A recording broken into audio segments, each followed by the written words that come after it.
Alright folks, the bombs have dropped. The big bombs have dropped over the last 2 days, and I wanted to wait until we knew beyond all shadow of a doubt. In a perfect world, I wanted to know for a fact, for unimpeachable fact, that this was all going to be the case, but I don't want to wait too long, and we have enough information to make some pretty bold assumptions about what's going on with this franchise right now, what's going on with this organization. So let's just go ahead and come out with it. The Seattle Seahawks, very quickly after the season ended, have decided to purge most of their coaching staff. Darrell Bevell is gone. Tom Cable is gone. Probably gone are Chris Richard and Carl Smith. So those are most of the significant assistant coaches on this team. The only significant assistant coach that I can think of that we did not let go in the last 2 days is Brian Schneider, the special teams coach, who, by the way, really could stand to get the fuck out of here. But we're not here to talk about that. So 2 coordinators and 2 positional coaches gone. Most likely. Richard and Carl Smith, there's a slight chance they could be back next year, but I'm doubting it very much. And based on what I've seen, they're not coming back. So we got change, guys. We got a big ball of change, because the team next year promises to look a lot different in terms of scheme and game plan than the team that we've known the last several years. So as for how different we're going to look and the way in which we look different, we don't know yet. We don't know who we're going to get. There's going to be a lot of time to talk about the guys that we would like to add to this staff. We have the wealthiest owner in all of pro football, guys. There is no reason why we can't get whoever the fuck we want to on this staff. We have an owner that basically has unlimited money. We have an owner who has so much money he could give 99% of it away and his lifestyle would not change at all. So I'm not worried about that. I'm going to throw some names out there in the upcoming days. I want to say a couple things about the guys we just let go, though, because there's going to be plenty of time for criticizing these people for the reasons why they were let go.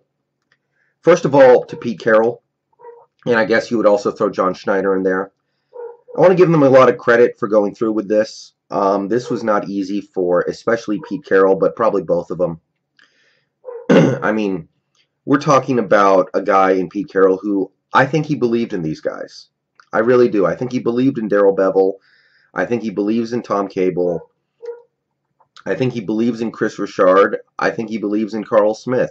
And to say, I'm going to let all these guys go and get new guys, in a way, it's really admitting that you're wrong. And that couldn't have been easy for Pete Carroll to do.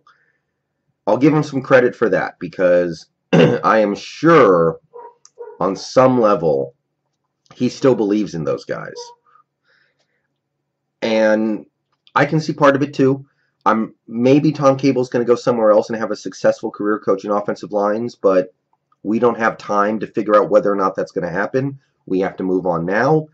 Darrell Bevell, you look at the body of work that he put in for this Seahawks team, you can't say he was bad, just that he wasn't everything we wanted him to be. Chris Richard, same thing. He wasn't everything we wanted him to be. He was good. But that's the one thing I wanted to say about Pete Carroll in this, because obviously he's sticking around for at least one more year. This was an acknowledgement that on some level he was wrong. The team failed to meet expectations this year spectacularly, in my opinion, and he decided some people had to fall on the axe for it, and it couldn't have been easy for him to say, you're part of the problem, because that's basically what he's saying when he's letting these people go. And I know he doesn't want to have to say that. Credit to Pete. Not easy to admit that you're wrong, especially when you've been clinging on to a guy like Tom Cable for years and years, believing that he's the guy. So, here's what I'll say first real quick, just to get out of the way about Tom Cable. Tom Cable was a good offensive line coach for quite some time. His offensive lines created some of the best rushing attacks in the league. And then a couple years ago, the NFL changed the rule on cut blocks, and cut blocks are something that Tom Cable depended on heavily. Ever since then, his offensive lines have gone to shit, and he looks like he doesn't know what he's doing out there.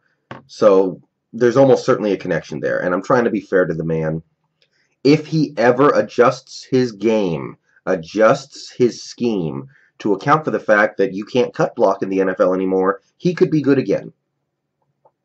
So that's me trying to be very kind to the guy, because it's very, very easy to just pick out the stuff you don't like about him. So I'll say that about him.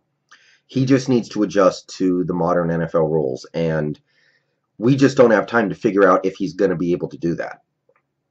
Carl Smith, quarterback coach. Not a name a lot of people know, but look, when he started on this staff, our quarterback was Tavares Jackson and Charlie Whitehurst, I think. And then he got Russell Wilson. And for those first 5 or 6 games of Russell Wilson's career, he looked like Tim Tebow. He couldn't throw a forward pass, I swear to God. And as the years went by, we got an MVP candidate. We got a franchise quarterback, a Super Bowl winner. Guys, he did some good work. There's just, he seems to have hit a limit on what he can actually offer a quarterback like Russell Wilson, and we need to find somebody who can advance Wilson further, because there are just some things in his game that it feels like the current staff wasn't able to get out. So those two guys, that's what I can say. I'm going to bring out the chart for the other two because, you know, some bad things have been said about these people over the last several years, really ever since 2015 started. And I just want to say that the body of work we've gotten from these guys, and I'm going to bust it out here, I want to go over the actual production of these guys. So on the left here, we're going to start with Darrell Bevell. 2011, he takes over the Seahawks offensive coordinator position. First year, it's bad. Throw it out. Don't pay it any mind.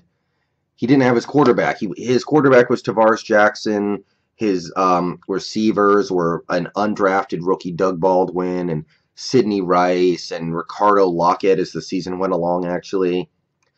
That team had a decent running game. That team was about defense, but he didn't have his quarterback yet. Rankings are bad, but they should be. 2012, he gets his quarterback.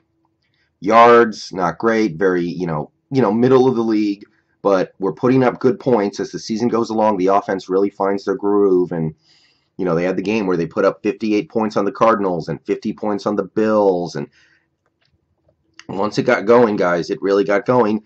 And DVOA, which is an interesting statistic. Look up DVOA if you don't know what it is, because it's an interesting statistic that tries to encapsulate everything there is about an offense's production and quantify it all in one stat. It's really interesting, but 4th in the league, an elite DVOA offense.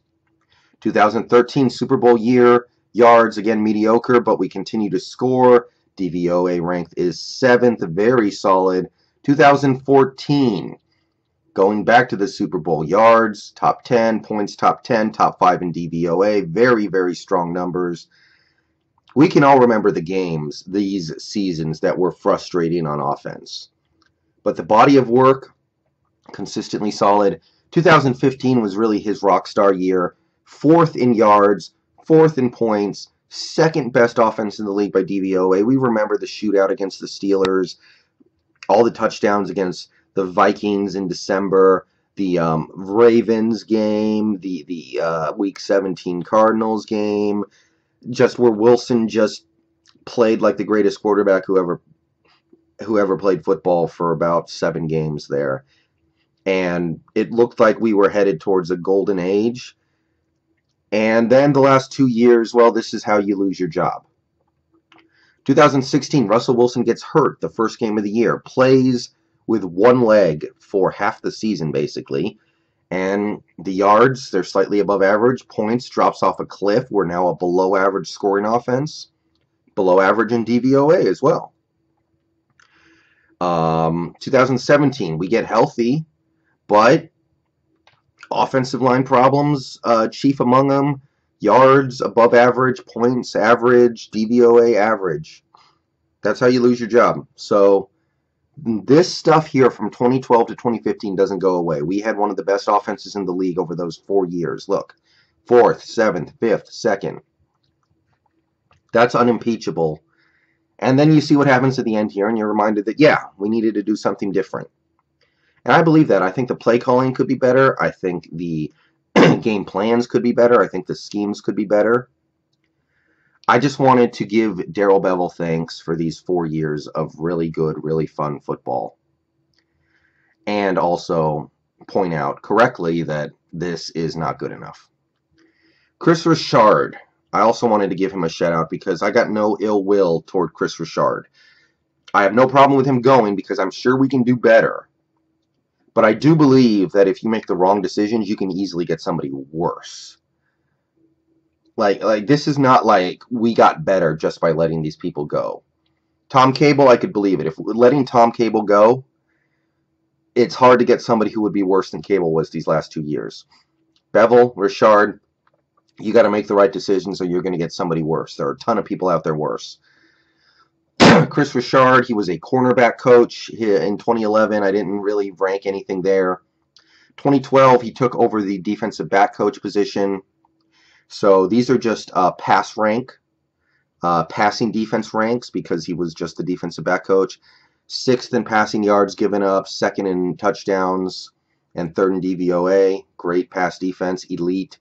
The next year, best in yards, 2nd in passing touchdowns, and 1st in passing defense DVOA. Elite of the elite of the elite. And then 2014, 1st in yards, 2nd in touchdowns, and 3rd in DVOA. Elite. And then 2015, he takes over defensive coordinator job, and we continue to roll right on. That year, we had problems. We gave up a big lead to the Bengals, to the Panthers, to the Cardinals. We blew some leads. The defense had its struggles, but they got it together, and by the end of the year, they were 1st in points allowed yet again. For the 4th year in a row, Chris Richard guided them to the best defense in the league by points. 2nd in yards, 3rd in DVOA, very, very, very elite. And then 2016, the wheels began to slowly roll off. Look, you can't tell me anything else. That 2016 defense would have been one of the best in the league, if not for Earl Thomas busting his leg against the Panthers. But he did, and I think we were going to be the #1 defense in the league in terms of points allowed again, were it not for, Earl busting his leg. And we ended up 3rd, 5th in yards, 9th in DVOA. Perfectly fine, perfectly understandable. 2017, look, it's not great. I mean, 11th in yards, 13 in points, top 10 DVOA barely.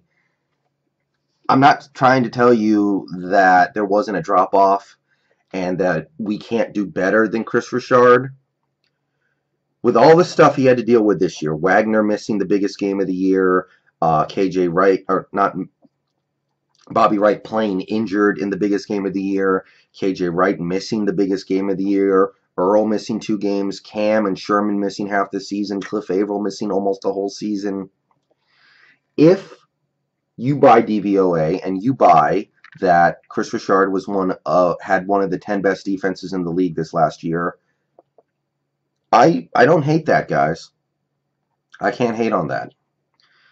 So I acknowledge that there are better defensive minds out there, and I would love to go get one. But I want to give Chris Richard credit for holding down the fort despite major injuries these last 2 years on defense, because he was a part of one of the best pass defenses in NFL history from 2012 to 2014. And then he continued to hold his own as a defensive coordinator. He wasn't perfect, but you're not going to get perfect when you're dealing with all the injuries that we've dealt with lately. So I just kind of wanted to represent the good stuff because we're going to start talking about new coaches, new coordinators, and I'm excited. I'm very excited for change. I wanted change. It's time to do something different. I mean, Bevell's been the offensive coordinator with this team for 6 years now. There's an argument. Sometimes you just want to make a change to make a change because you got to do something different because you're predictable. But let's honor the good times like I just did. And salute to those guys. They won us a Super Bowl. They got us to another Super Bowl. We won 8 playoff games over that span of time. And yeah. So there are going to be future videos upcoming. I'm going to talk about replacements at these spots. Nobody's off the table in my mind because Paul Allen has the ability to give these guys whatever they want. So we can go get whoever we want damn near. All right, how do you guys feel about this? Comment down below. How do you feel? I mean, I like change. I think this offseason needs to be about change, but let's not forget these guys were not terrible at their job. It was just time. See you guys later. Go Hawks. More videos coming in the next few days.